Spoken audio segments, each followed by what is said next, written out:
지난주 말씀의 주제가 거룩함이었습니다. 우리가 어떻게 하면 거룩한 삶을 살 수 있을까? 거룩함은 인간이 이룰 수 있는 것이 아니고 거룩은 오직 하나님께 속한 겁니다. 인간이 다짐하고 노력한다고 거룩해질 수 있는 게 아니고 어떻게 하면 거룩할 수 있다고 했습니까? 죄가 워낙에 죄의 특징을 보편성과 절대성이라고 했죠. 누구도 죄를 피해갈 수 없고 죄를 이길 수가 없습니다. 그래서 이 죄를 이기는 것은 인간의 노력으로는 불가능하다는 겁니다. 그래서 우리가 거룩한 삶을 살아가려면 내가 노력하는 것은 그 다음이고 먼저 하나님을 바라보아야 됩니다. 그것을 우리 교회에서는 무슨 법칙? 바라봄의 법칙이라. 신앙은 바라봄으로써 이루어지는 겁니다. 하나님을 바라보고 우리에게 오신 하나님 예수 그리스도를 바라보는 것으로 우리의 거룩함이 이루어져 가는 겁니다. 이것이 크고 놀라운 믿음의 비밀입니다. 세상은 알 수 없는 겁니다. 그래서 디모데전서 3장 16절에 크도다 경건의 비밀이여 하고 말씀했습니다. 경건은 사람의 노력으로 성취되는 것이 아니라 바라봄으로서 이루어져 가는 겁니다. 크고 놀라운 비밀입니다. 우리가 예수님을 바라보고 예수님을 생각하고 그러면 위로가 되고 힘이 나고 능력이 생깁니다. 이 사순절 기간은 예수님을 바라보는 기간입니다. 집중적으로 예수님을 생각하고 예수님을 바라보는 겁니다. 그래서 지난주의 말씀 히브리서 12장 1절 2절에 이렇게 말씀했습니다. 믿음의 주요 온전케 하시는 이인 예수를 바라보자. 바라보는 법칙입니다. 예수님을 바라보고 묵상하는데 어떤 예수님을 바라보라고 했습니까?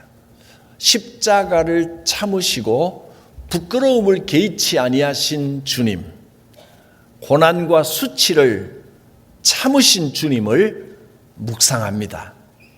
또 두 번째로 하나님 보좌 우편에 앉으신 영광의 주님을 묵상합니다. 십자가를 지시고 부끄러움을 참으신 주님을 생각하며 인내하고 결국 십자가 너머에 있는 기쁨을 얻으시고 하나님의 보좌 우편에 앉으신 주님을 바라보며 소망을 가집니다. 믿음은 예수님을 바라보며 인내와 소망을 누리는 일입니다. 예수님을 바라보고 생각하면서 나도 모르게 점점점 변해가는 신앙의 법칙, 경건의 비밀, 그것이 바라봄의 법칙입니다. 신앙의 제1법칙, 바라봄의 법칙. 우리는 자꾸만 예수님을 바라보지 않고 자기 자신을 바라보려고 하기 때문에 실패를 합니다. 계속해서 예수님을 바라보아야 됩니다. 예수님을 바라보고 예수님을 묵상할 때 예수님이 주시는 그 포도나무에서 주시는 힘과 능력, 생명력을 공급받을 수가 있습니다. 가지는 자기 힘으로 열매를 맺는 게 아니라 나무에 붙어 있어야 됩니다. 포도나무 대신 예수님께 붙어 있어야 됩니다. 예수님을 바라보고 예수님을 생각하고 은혜 안에 머무를 때 죄를 이길 수가 있습니다. 죄를 이기는 힘, 그것은 오직 주님이 주시는 은혜 뿐입니다. 은혜가 죄를 이기게 합니다. 은혜가 성도를 붙들어 주십니다. 하나님의 은혜, 그 안에 생명이 있고 능력이 있고 그 힘이 우리를 믿음으로 살게 합니다. 크도다. 이 놀라운 경건의 비밀이야. 신앙생활은 내 힘으로 하는 게 아니라는 겁니다. 하나님의 은혜로 하는 겁니다. 은혜는 우리를 화평으로 인도하십니다. 예수님을 구주로 영접한 사람들은 무엇보다 화평합니다. 내 안에, 내 속에 화평함이 있고, 그래서 다른 사람들과의 관계도 화평하게 되는 겁니다. 14절 말씀에 모든 사람과 더불어 화평함과 거룩함을 따르라. 내 속에 있는 화평함뿐이 아니라 다른 사람들과, 모든 사람들과 화평함을 따르라고 했습니다. 그리고 거룩함을 따르라. 이것이 없이는 아무도 주를 보지 못하리라. 아주 냉정하게 말씀했죠. 화평함과 거룩함을 이루지 못하면 주님을 보지 못한다. 그건 신앙이 아니다. 가짜 신앙이다. 천국에 가지 못한다. 이런 말입니다. 모든 사람과 더불어, 모든 사람입니다. 내 마음에 드는 사람만이 아니라 모든 사람과 화평함과 거룩함을 따르라. 그래야 주님을 볼 수 있다. 그런데 화평함과 거룩함은 사실 서로 좀 반대되는 말입니다. 화평함이라고 하는 것은 뭔가 조금 부족한 게 있어도, 다른 사람의 잘못이 좀 보여도 참아주고 용납해주고, 그럴 때 화평이 이루어질 수 있습니다. 근데 거룩함이라고 하는 것은 반대입니다. 죄가 보이면 죄악된 것은 깨끗하게 잘라내고 못하게 하고 없애버려야, 그래야 거룩함이 이루어지는 겁니다. 화평과 거룩은 서로 반대되는 것인데, 상반되는 것인데, 이 두 가지를 동시에 이루어야 한다 하셨습니다. 모든 사람과 더불어, 다른 사람을 볼 때 화평도 이루고 거룩도 이루라고 했습니다. 어떻게 이것이 가능하겠습니까? 화평은 참아줘야 이루어질 수 있습니다. 인내해야 된다는 겁니다. 인내는, 믿음에는 인내가 필수죠. 내 스스로 인내하는 겁니다. 하나님의 응답이 있을 때까지 참고 기다려야 됩니다. 그 인내입니다. 하나님의 뜻을 기다리는 인내뿐만 아니라 모든 사람과 화평하도록 인내하는 겁니다. 마음에 들지 않는 사람, 부족해 보이는 사람, 문제가 있어 보이는 사람, 뭐 다 그렇죠. 우리 사람이라는 존재가 누구에게나 뭐 장점도 있고 단점도 있지만 사람에 따라 마음에 쏙 드는 사람은 없습니다. 또 마음에 쏙 드는 것 같다가 좀 지내보면 또 덜 좋은 점이 눈에 띄고, 이 사람은 이게 문제구나. 이런 게 누구에게나 다 있습니다. 그거를 인내하고 기다려주고 참아줘야 화평함이 되는 것이지, 뭐 문제가 보이면 당신은 이게 문제야, 이러면 화평이 이루어질 수가 없습니다. 사람들과의 관계에서 화평함을 따르라고 했습니다. 근데 문제는 또 잘못한 게 있는데 그냥 덮어놓고 그냥 지나가고 이러면 거룩함이 이루어질 수가 있습니까? 화평과 거룩을 어떻게 하면 둘 다 이룰 수 있겠느냐 하는 겁니다. 이것이 오늘의 말씀입니다. 그 다음 절 15절을 보면 이렇게 말씀합니다. 화평과 거룩을 둘 다 이루는 방법을 말씀합니다. 하나님의 은혜에 이르지 못하는 자가 없게 하라. 또 하나님의 은혜에 이르지 못하는 자가 없게 하라. 또 여기서는 한 가지 더 이런 의미일 수 있는데 사실은 동격입니다. 하나님의 은혜에 이르지 못하는 자가 없게 하는 방법은 뭐냐 하면 이겁니다. 쓴 뿌리를 없애는 겁니다. 쓴 뿌리라는 말이 나왔습니다. 쓴 뿌리가 나서 괴롭게 하고 많은 사람이 그 쓴 뿌리 때문에 더럽혀지고 실족하고 넘어지지 않게 하라는 겁니다. 쓴 뿌리가 있으면 은혜에 이르지를 못합니다. 쓴 뿌리를 제거해야 됩니다. 쓴 뿌리 채소가 지독하게 쓴 거를 탁 깨물면 입만 쓴 게 아닙니다. 온 몸이 다 쓴 것처럼 치를 떨게 하는 어마어마하게 쓴 뿌리가 있을 수 있습니다. 자칫하면 내가 쓴 뿌리가 될 수 있습니다. 쓴 뿌리는 다른 사람을 괴롭게 하고 많은 사람을 넘어지게 하고 실족하게 하고 더럽혀지게 하고 은혜에 이르지 못하게 합니다.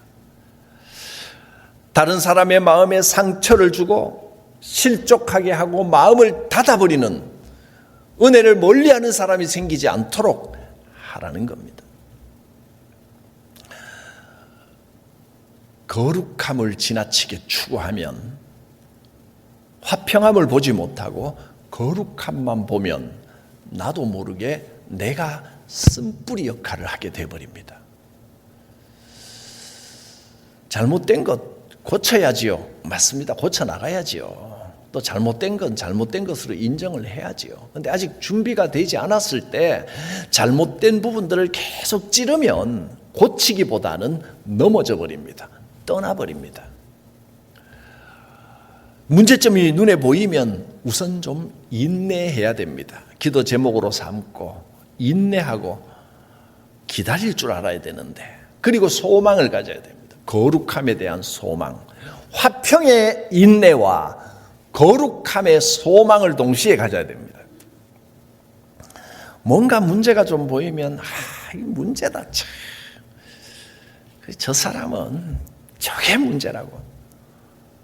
그 사람 앞에서 이야기를 하는 건 용감한 사람이고, 또 뒤에서 다른 사람 붙들고 이야기하는 건 비겁한 사람이고, 용감도 위험하고 비겁함도 위험합니다. 그 앞에서 이야기하면 그 사람 마음에 상처를 주고, 뒤에서 이야기하는 것도 참 어떻게든 또 그 귀에 들어가거든요. 그것도 참 지저분한 일입니다. 다 더러워지는 겁니다.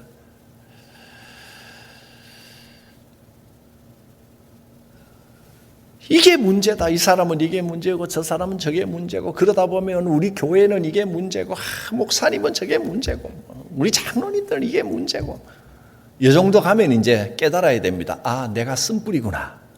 틀림없습니다. 쓴뿌리가 돼버리는 겁니다.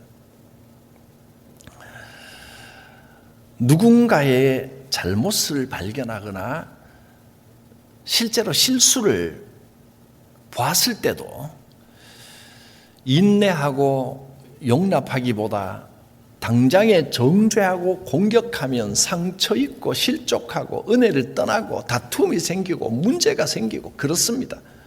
불평하다 보면요, 관계뿐이 아니라 내 속에 있는 은혜도 사라져 버립니다. 그게 쓴뿌리입니다. 그런 일이 없도록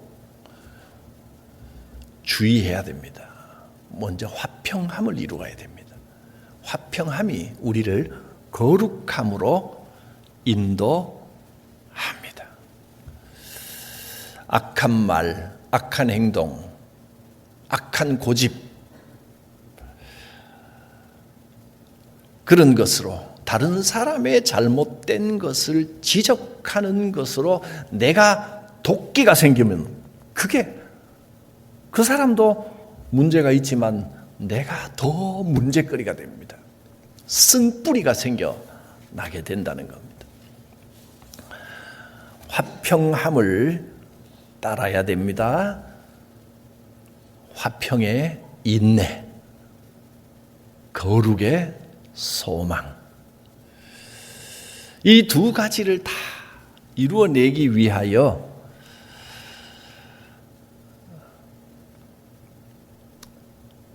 인내와 소망을 품어야 됩니다. 교회가 거룩하고 아름다워야 되는 것 맞습니다. 그런데 이 땅의 교회는 천국이 아닙니다.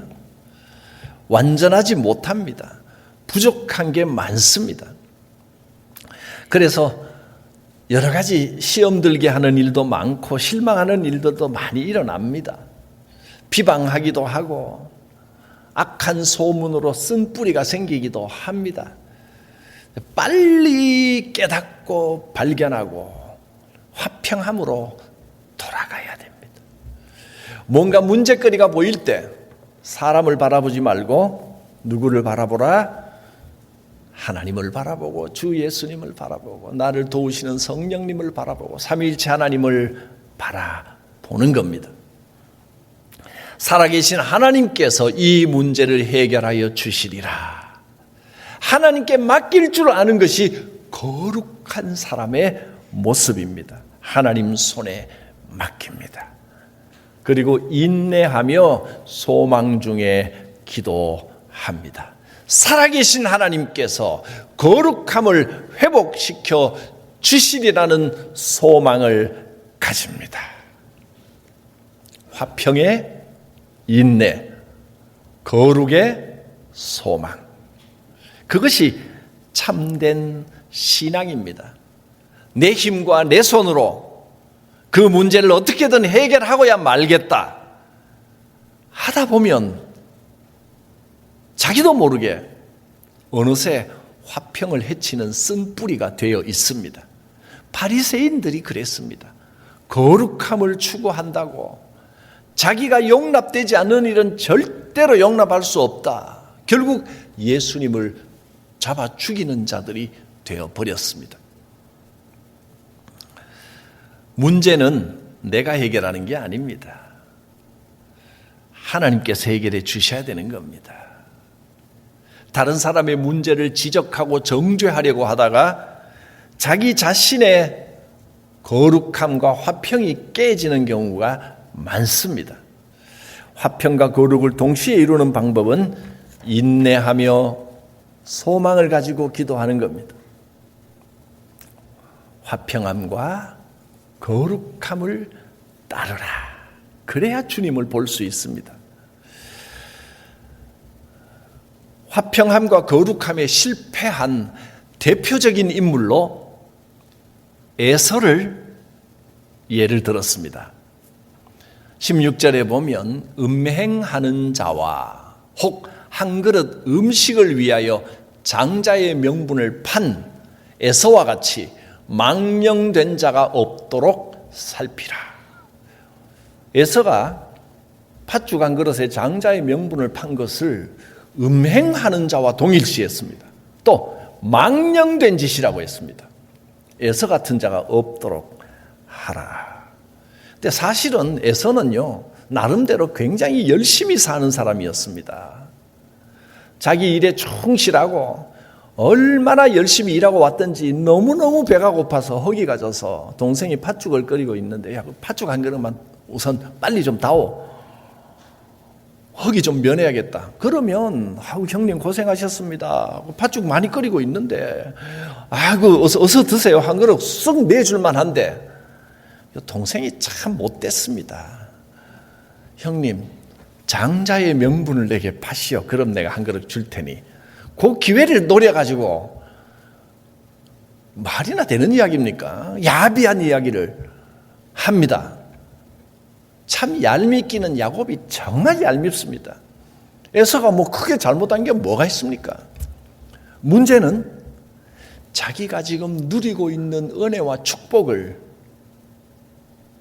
얼마나 큰 은혜고 얼마나 큰 복인지 가볍게 여겼다는 겁니다. 하나님이 주신 믿음의 대를 잇는 장자의 명분이 팥죽 한 그릇보다 못하단 말입니까? 정말 대수롭지 않게 생각을 한 겁니다. 애까지 거 가지든지 말든지 팥죽이나 빨리 다오. 네 가져라 오냐. 야곱은 그 말을 마음에 깊이 새겼고, 야곱은 참 모자른 게 많은 인물이고 참 비겁한 게 또 야비한 게 많은 온전하지 못한 사람이지만 하나님의 은혜를 깊이 사모했다는 거 하나만큼은 알아줄 만합니다. 그 마음에 깊이 새겼고, 에서는 그까짓 거 뭐 대충 가볍게 여겼다는 겁니다. 그 망령된 자요, 음행하는 자, 하나님을 멀리하고 세상 속에 푹 빠지고 우상을 섬기는 것과 같은 그런 행위라고 말씀을 했습니다. 하나님의 은혜로 복을 복으로 귀하게 여기지 못하면 은혜에서 떨어집니다. 그리고 나중에서야 깨닫고 다시 회개하고 회복하려고 했지만 불가능했습니다. 17절에 보면 너희가 아는 바와 같이 그가, 즉 에서가 그 후에 그 축복을 다시 이어받으려고 눈물을 흘리며 구했지만 버림바가 되어 회개할 기회를 얻지 못하였느니라. 어떤 축복은 내가 가볍게 여기고 소홀히 여기면 지나가 버리면 다시 회복하고 싶어도 회복할 수 없는 은혜와 축복도 있다는 겁니다. 있을 때 잘해야 됩니다. 우리가 이렇게 편안하게 신앙생활하고 따뜻한 예배당에서 마음만 먹으면 언제든지 와서 함께 예배할 수 있는 이런 삶을 사는 것이 얼마나 큰 은혜고 축복인지를 깨달아야 됩니다. 이거 깨닫지 못하면 에서와 같이 음행하는 자요 망령된 자라 했습니다. 은혜를 귀하게 여기지 않는 것은 큰 죄입니다. 하나님께서 오늘도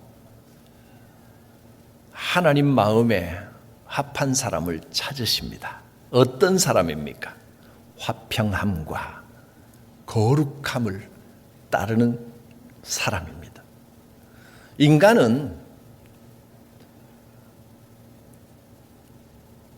자칫하면 은혜를 잊어버리기 쉽고, 인간은 자칫하면 자기도 모르게 쓴 뿌리가 되기 쉽습니다.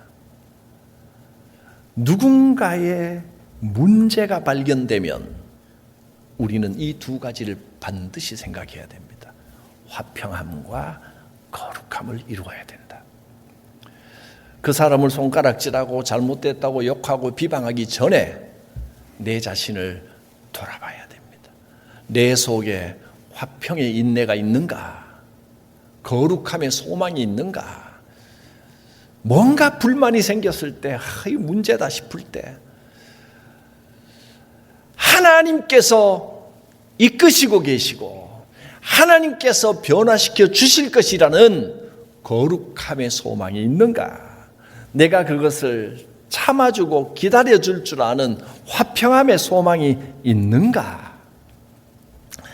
내 생각이 옳고 다른 사람들이 다 틀렸고 교회가 잘못 가고 있고 이렇게 비판하고 비난하다 보면 순식간에 자기 자신이 쓴뿌리의 자리에 와 있게 됩니다. 깜짝 놀라야 됩니다. 주여, 화평함과 거룩함을 따르게 하옵소서. 은혜를 주신 은혜와 복을 귀중하게 여길 줄 알게 하옵소서. 인내로 화평을 이루시기를 바랍니다. 소망으로 거룩함을 따르시기를 바랍니다. 기도합니다. 거룩하신 하나님, 주의 말씀대로 화평함과 거룩함을 따르는 삶이 되게 하시고, 특별히 이 사순절 기간 동안 이 말씀대로 우리의 삶에 화평함과 거룩함으로 충만케 하여 주시옵소서. 예수님의 이름으로 기도드립니다. 아멘.